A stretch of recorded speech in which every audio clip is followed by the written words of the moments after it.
you're here! I was just starting to wonder if I should send you clearer instructions. But then I thought, if I make my hints too obvious, it might get in the way of your travel plans. And then, just as I was pacing back and forth, agonizing over what I was going to do, you turned up here anyway. So, it looks like everything worked out fine. Hey, Nicole! You're so full of energy today! And words! You're so full of words! I'll take that as a compliment. All right then, are you ready to check out my next room?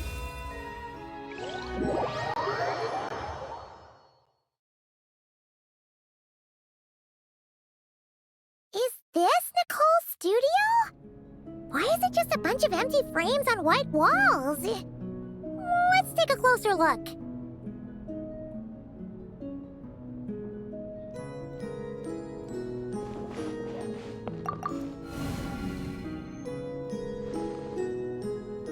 What the? Paimon almost had a heart attack being sucked in by a painting like that. Wait a sec. This place looks familiar. Oh, it's the table where the mages hold their tea parties. It all started the first time Alice invited me for tea.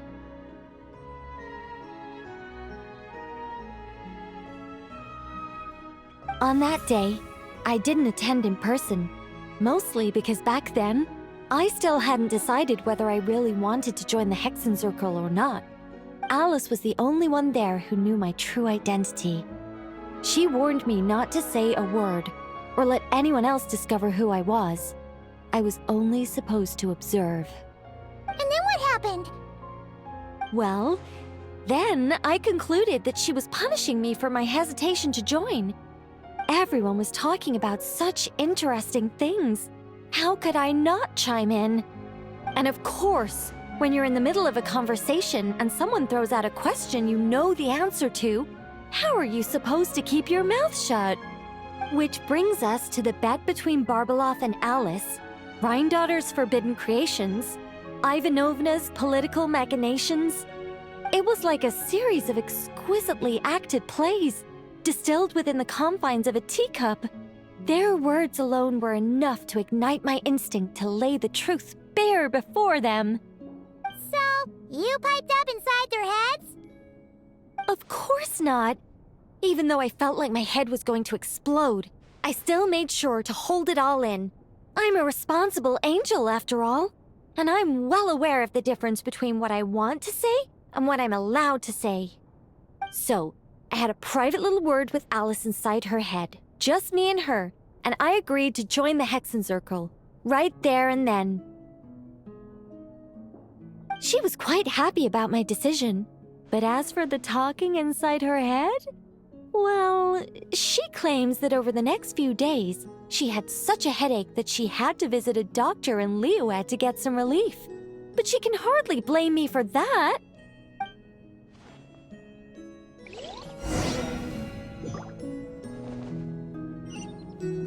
How about we go look at the other frames? Paimon's starting to feel like she needs some relief, too.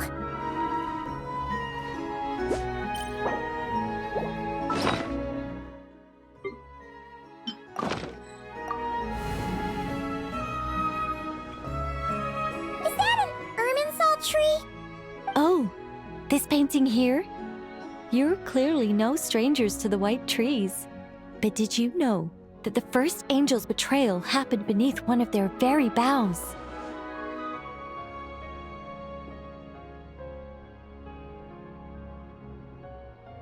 Huh. Paimon's curious now.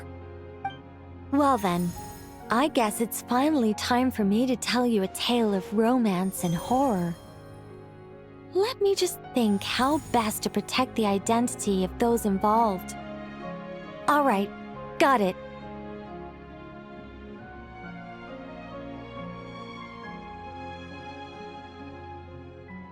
A long, long time ago, there was once a traveler who wandered among stars.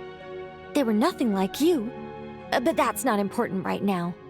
One day, he traveled to a silver tree to visit the princess of the morning star. Before long, He started asking her about her kingdom's most forbidden secrets. His words puzzled the princess.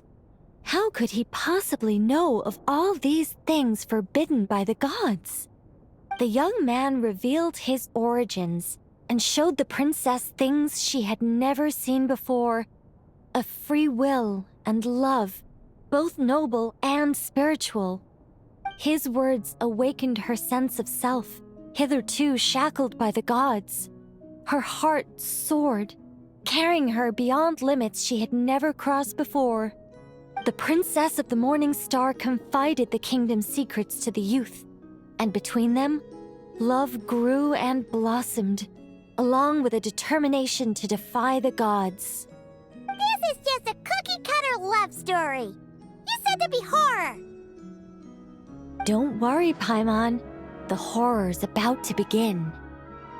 They yearn to help the people live lives of unfettered freedom, but the gods could not forgive their betrayal.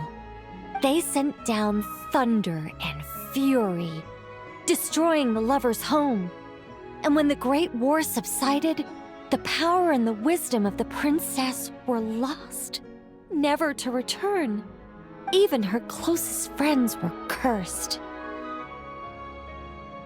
Yeah. That ending was pretty scary after all. But didn't you say you were going to tell us about the first angel? And you're not saying this story's actually true, are you?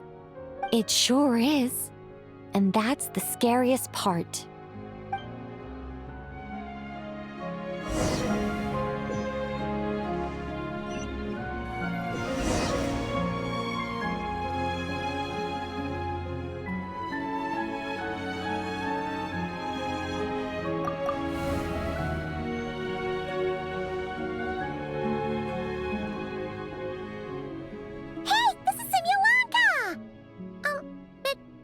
Why are there light novels from Yai Publishing House all over the floor? Well, on the subject of my literary enlightenment, my greatest inspiration of all is none other than Lady Anya herself. She was the last to join the Hexenzirkel, and yet the first to leave. I loved all of her stories, whether it was just an idea or a fully fleshed out manuscript. Anya was always so skilled at making her readers gasp with joy. Hexenzirkel discussions rarely stray far from magic, and it's my belief that Anya possessed a unique magic of her own. She could weave love and compassion into words and stories that would touch the hearts of others.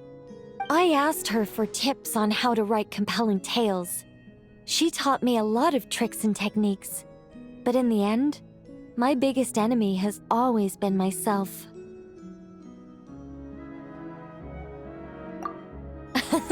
That's one way of putting it. Communicating through thought is so much more convenient. I guess even angels can succumb to laziness.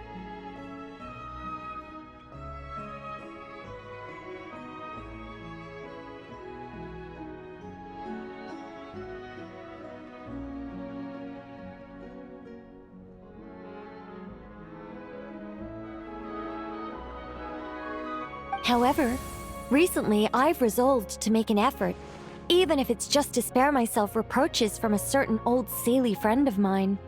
Ooh! Does that mean we're finally gonna get to read something you've written? Who said anything about writing? I'm talking about buying popular works from the last few centuries to flip through in my spare time.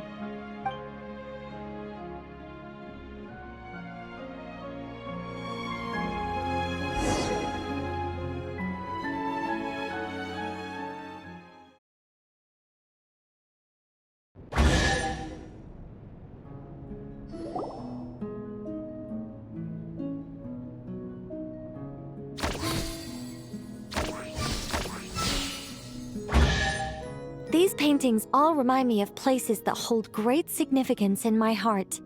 And now, the studio has been fully restored. All right, go ahead and claim our reward. What? Don't look at me like that. Of course this reward is ours. You're not going to leave this chest unopened, are you? I can't let you leave if you do. Besides, after telling you so many stories, don't I deserve a reward of my own?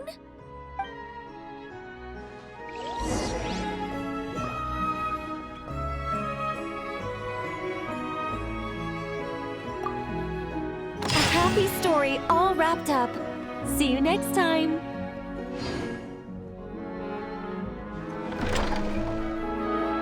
Come to think of it, this Mage's Lodge holds a special significance for me, too. A painting within a house within a painting, worlds within worlds. Fascinating, isn't it?